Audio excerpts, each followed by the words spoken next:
Last week we took a look at Ezra 5, and we were able to see with such clarity the kindness and the grace, the love of God. The people had grown stagnant and unsatisfied because of their neglect of the very purpose for which God brought them back to Babylon. God brought them back from Babylon to Jerusalem to rebuild His temple and to focus their lives upon Him, to worship Him and serve Him, and yet they had gotten distracted. They didn't recognize that on their own. God sent two men, Haggai and Zechariah, to help the leaders see that what they had done and to urge them to get back to the most important reason why God brought you here, the job that He's given you to do. Haggai showed them that they had become distracted by the busyness of their lives. He said, isn't it interesting? You have plenty, but you never have enough. You've got lots of clothes, but you're never comfortable. You've got plenty to drink, but you're always thirsty. You know why? You know why? It's because look at God's house. You've neglected the very reason God brought you here. And then God brought along Zechariah, and Zechariah says, thus saith the Lord, return to me, and I will return to you. And boy, did Zerubbabel and Jeshua and all of the people, all of the exiles that had come back from Babylon, they heard God like they had never heard Him before. They laid down their preoccupation with themselves. They cleared their calendars. They went back to work on rebuilding God's house, the temple. And wouldn't it be wonderful if the day that they did that, the day that they picked up the hammers, that it was smooth sailing all the way through to the end? But that's not what we find. In the very next verse, we read that opposition came about again. A man named Tatnai, who was the governor, he came and said, who gave you permission to rebuild this temple? And by the way, give me the names of all of the people that are working here today. Opposition once again. Really? I mean, it had been 16 years since any work had been done on God's house. And now that God had stirred the people and they had refocused, opposition, more trouble, while being shelled with questions. We read in Ezra 5, verse 5.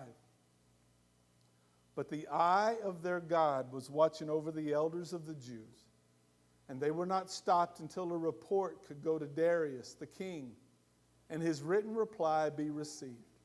Now, I know this verse is from the chapter that we studied last week from Ezra 5, but I just can't shake it. It's more than a powerful phrase. It's more than a verse. It's one of the most beautiful truths of the Bible that we find appear over and over again. The fact that God was watching over the elders of the Jews. Okay, I've got a song for you. Thanks, David. I've wanted to sing a solo for the longest of time. You're hired. Get Donnie out of there. David's going to run the music every Sunday. Opposition came about. And God reassured them, hey, I got my eye on you. I got this. But you need to realize something. The fact that God had His eye on the elders of the Jews didn't make the opposition go away. It didn't stop the trouble that came their way. The opposition continued day after day. Their work had been stopped once already, 16 years prior. Would the king put a stop to it? When Tatnai went and sent the letter to King Darius, would he put a stop to it all over again? They had no idea what the outcome would be. But more importantly, they knew that God had called them to go back to work, so they picked up their hammers, not knowing what the outcome would be, and they went about the business God had given them to do. The man who asked Zerubbabel, who gave you permission? And give me the names of all these people. His name was Tatnai. He was the governor of the area. Remember, Jerusalem was under the control of the Persians. It was not an independent state. It was under the control of the Persians. And Tatnai was the governor that made sure that everything ran smoothly. So Tatnai gathered the information. Who gave you permission? And Zerubbabel said, King Cyrus did. And what are the names of all of these people? And he gave them the names. And Tatnai wrote all of that down, sent it to the king, and said, King Darius, would you check the royal archives to see if what these people have told me is true? That's a wonderful example of how the eye of the Lord was upon the elders of the Jews, because if you'll remember, the folks that had written the letter to the king earlier, they had told lies. They had threatened a throne. They had said, King, you're going to lose revenue coming into the royal palace. These people are troublemakers. Tatnai didn't do that. He just reported what he had been told. And then we read in Ezra 5:17, where he writes in his letter, Now if it pleases the king, let a search be made in the royal archives of Babylon to see if King Cyrus did in fact issue a decree to rebuild this house of God in Jerusalem. Then let the king send us his decision in this matter. And this is an example of the way in which the eye of their God was watching over the elders of the Jews. Tatnai could have lied. He could have lied about what they were doing, but he didn't.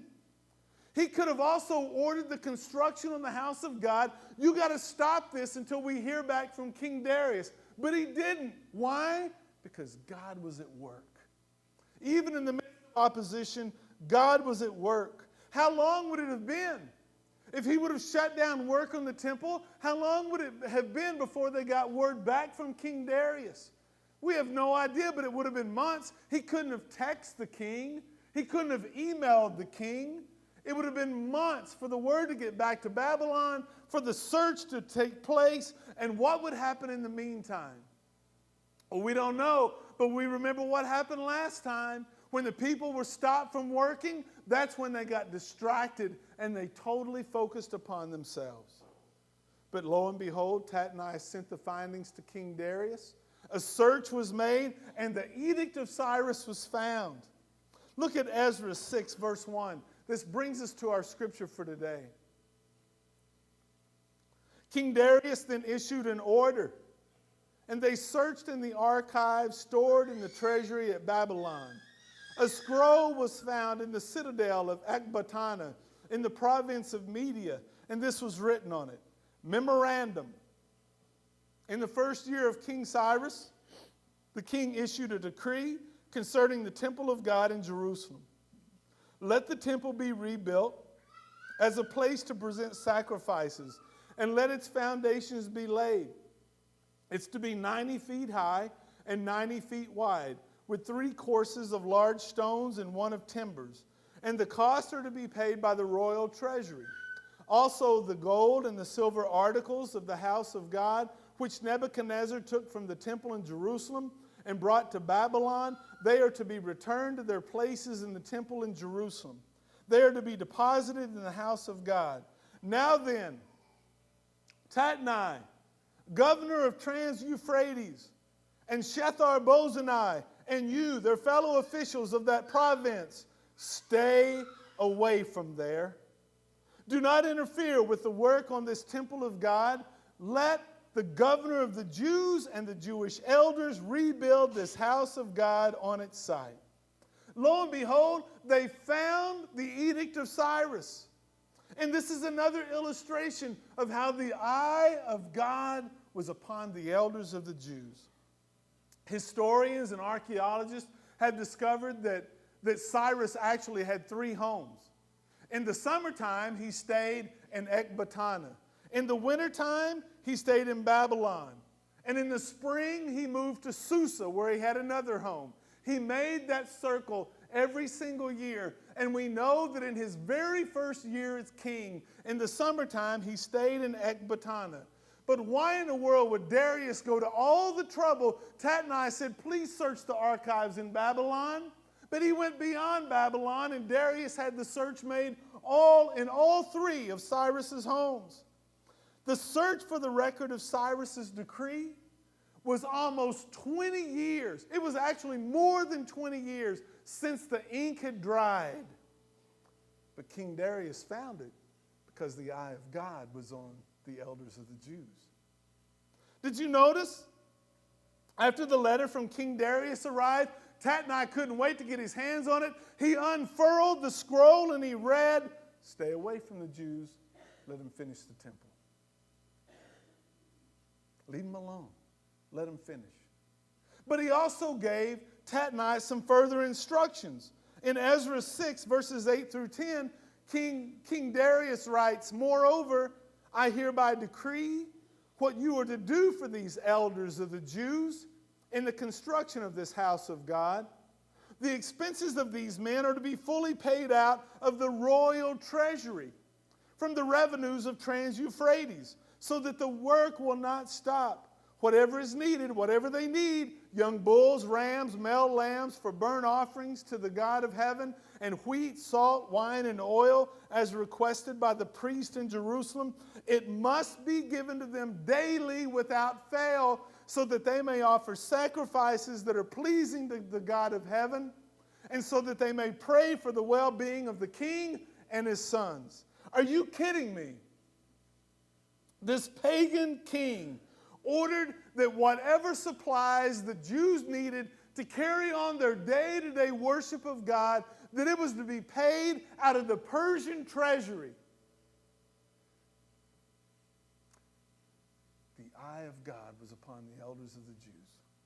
He was providing for them everything that they needed and everything that they would ever need. The Jews continued to work on the temple for more than 4 years until it was completed. We read in Ezra 6:15 that the word was completed, the temple was completed on the 3rd day of the month Adar, in the 6th year of the reign of Darius. Now we know exactly when that was. It was March the 12th, 515. March the 12th, 515. It had been a little more than 4 years prior to that God had sent Haggai and Zechariah. August, September of 520. When Zechariah and Haggai appeared on the scene and said, "Hey, what are you folks doing?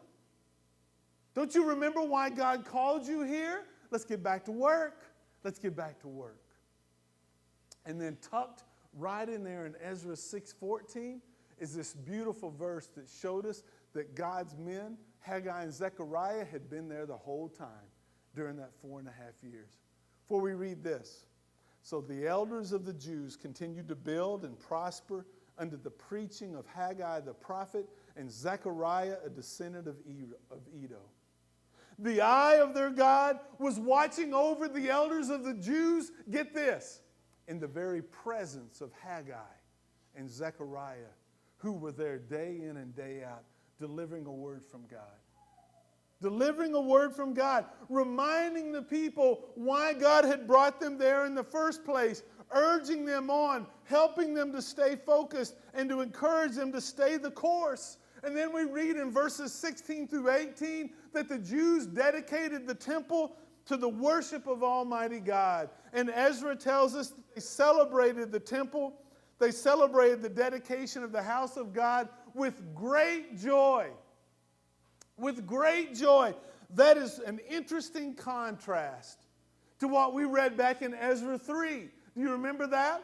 Back in Ezra 3, when they got back, they set the altar in place. They laid the foundation for the house of God. And there was this incredible celebration, but mixed in with that great celebration, there were some gray hairs. Some gray hairs that had lived in Jerusalem and seen the glory of the temple that Solomon had built, and they saw what was before them, and they wept and they wailed at the pathetic sight of just an altar and a foundation. In Ezra 6, there's no weeping, there's no wailing, there is just joy, inexpressible joy. Why? Because they weren't comparing the past with the present. They were focused on what God was doing in the here and now. They weren't looking to the past and comparing what they were experiencing now with what God had done in the past. And there was a great lesson in that for you and me. What a great lesson. Folks, the comparison game is a losing bet. Somebody needs to hear me this morning. What was was really never as brilliant and as wonderful as we make it out to be. Longing for a day gone by only robs us of seeing his eye upon us in the here and now. Looking backwards only keeps us from looking forward and seeing what God has planned for us in days to come. Don't get lured into the comparison game, or you'll become convinced that life will never be as good as it was in the good old days. The longing for days gone by can happen to any of us, but I find that it is especially tempting the older that we get. Look at what God's doing now. Don't long for a day gone by. Don't moan over what was. I got a story to tell you that touched me deeply. Many of you know, because you've been praying for my dad, the last 12 to 18 months have been rough for him. He fell and had a spiral fracture in his leg, a leg that he's had 4 knee replacements on that leg. The spiral fracture required extensive surgery. Then they put him in rehab for a long time. He got out of rehab. He went back to his active life, only to fall again and to break his hip on the same leg, to come back up here to McBride and have surgery once again, now to be back in rehab. It's been a rough go. My dad is a really active guy, and for the past year, he's been put on the injured reserve list. And I know it's been tough on him. But this past week, I was so encouraged because my sister sent me a text with a picture of a letter that a guy in rehab wrote to my dad on the day that he left rehab. Here's the letter. Charlie, just a short note to tell you how easy you have made my stay. I wish we'd met a few years ago. It was really enjoyable. Keep on being nice to the women. They enjoy it. Hope you get better soon. My prayers and hopes are there for you. Your new friend. P.S. Hook 'em horns. I got that and I thought, what's going on? So I called my dad and I said, hey, Don sent me this letter. This guy that sent you a note. How nice of him. Who is he? Did you know him? Dad said, no, I didn't know him. He said, I was eating lunch one day with my 90-year-old preacher friend and a sweet little old lady. We always have lunch together. And this guy rolls up, and he's got the foulest mouth, Mike. You'd have thought he was in a locker room.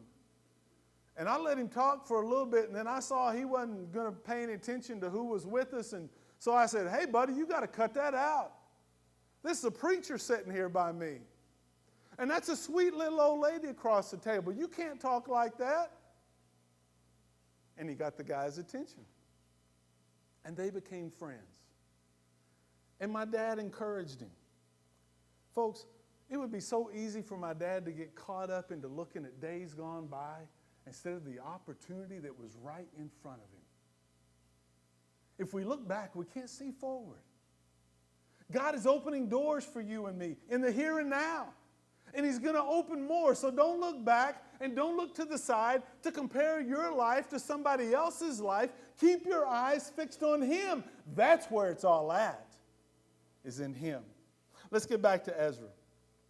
In Ezra 6, 19 through 22, we see they celebrated the Passover and the Feast of Unleavened Bread. Both of those are rooted in the Exodus. The Passover, when they were slaves in Egypt, God told his people to take a lamb and to kill the lamb and to smear the blood up over the door frames of the houses. And on the night that the death angel passed over Egypt, God's people lived. And the firstborn of the Egyptians died.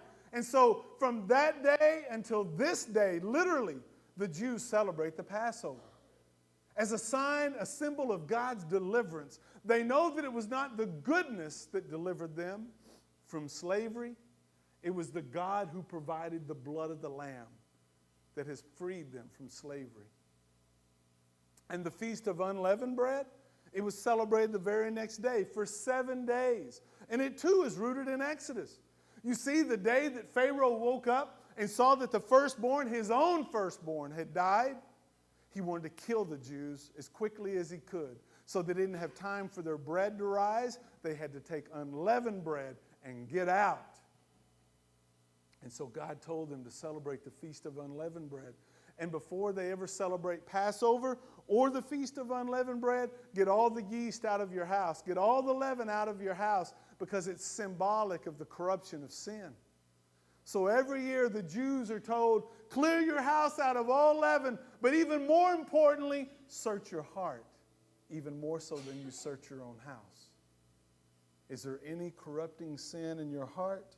You know, in Jesus' day, Jesus said, be on your guard against the yeast of the Pharisees and the Sadducees. For the Jews who had come back from exile in Babylon, you see, they were told, you can't celebrate Passover anywhere except Jerusalem in that day. So for more than 70 years, they had never celebrated Passover until that day. And on that day, they saw their sins atoned for by the blood of lambs once again. And the eye of their God was on the elders of the Jews. Before we get out of here, I got to show you one more example of how God's eye, God's sovereign care, His constant care was on His people. In Ezra 6:22, read this with me. For 7 days, they celebrated with joy the Feast of Unleavened Bread, because the Lord had done what? He had filled them with joy by changing the attitude of the king of Assyria, so that he assisted them in the work on the house of God, the God of Israel. Did you see it? Did you see the eye of God upon His people? Actually, it's in 3 different ways. First of all, it was the Lord that filled His people with His joy. Second of all, the Lord changed the attitude of Darius. And last of all, it was the Lord who assisted them in the work on the house of God during that 4.5 years of construction. God, number one, God had filled His people with joy. Folks, we are desperate to experience joy, happiness, whatever you want to label it. We will try anything to bring gladness to our hearts, but we learn from studying God's Word. And when we get into Nehemiah, we will learn this: the joy of the Lord is your strength. The joy of the Lord is your strength. David wrote in Psalm 16, you have made known to me the path of life. You will fill me with joy in your presence, with eternal pleasures at your right hand. Isn't it interesting? The people had no satisfaction and no joy when they turned in on themselves and away from what God had called them to do. They were only left unfulfilled and dissatisfied with life. Once they refocused, once they made living out God's purpose for their life, then God filled them with His joy. Secondly, God changed the attitude of Darius the king. And this is not the first time we learn where God can change the attitude of a king. In the very first verse of Ezra 1, listen to this. In the first year of Cyrus, the king of Persia, in order to fulfill the word of the Lord spoken by Jeremiah, the Lord moved the heart of Cyrus, king of Persia, to make a proclamation throughout his realm and to put it in writing. And we will continue in our study of Ezra and Nehemiah. We'll continue to see this truth lived out. The writer of Proverbs, let it be known, the king's heart is in the hand of the Lord. He directs it like a water course wherever He pleases. And then last of all, I know we're running out of time. We got to get out of here. Last of all, God assisted them in their work. Now, as you read that verse, you can say, well, is it Darius that assisted them? Or was it God who assisted them? And the answer is yes. Most definitely yes. God moved Darius, and Darius moved.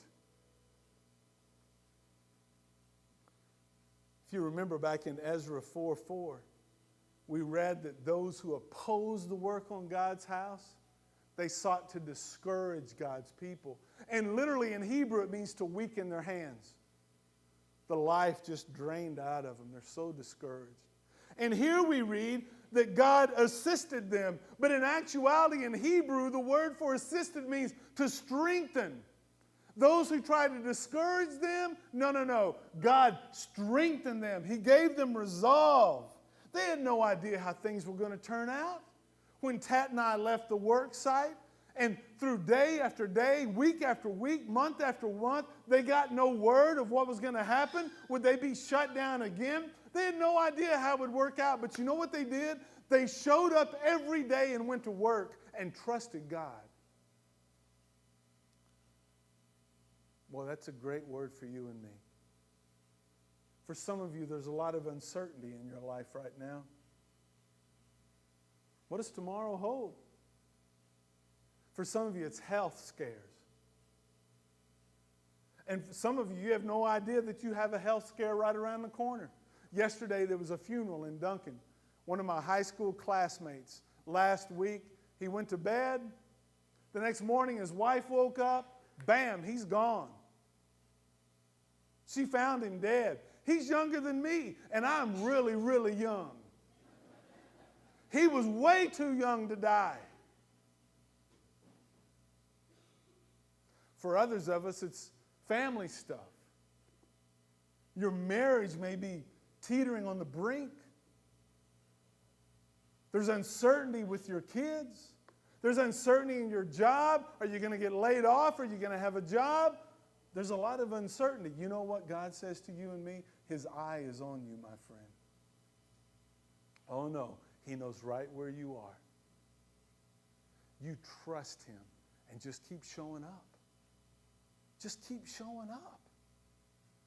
In that marriage that's teetering on the brink, you just keep showing up.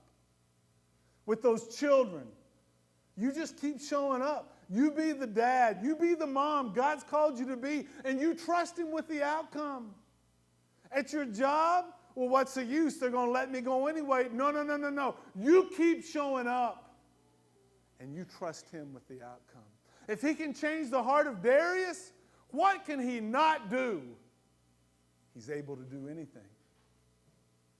He's able to do anything. Remember, the fact that God's eye was upon them didn't mean that life became easy for them. Life was tough. The opposition didn't go away, and it may not go away for you either. But you can trust Him. You can trust Him. This morning, I want to invite you. There may be somebody here who's heard this message this morning. I want you to know something. Before you can ever trust God, you first got to surrender to Him. Have you surrendered your heart to Jesus Christ as Lord and Savior? If not, I want to invite you this very morning. Get up from where you are. Come to the front. Give me your hand as you give Jesus your heart. You see, God's not playing games. We can't be a part-time follower. He wants our whole heart. Once you do that, as together we stand and sing the song of invitation.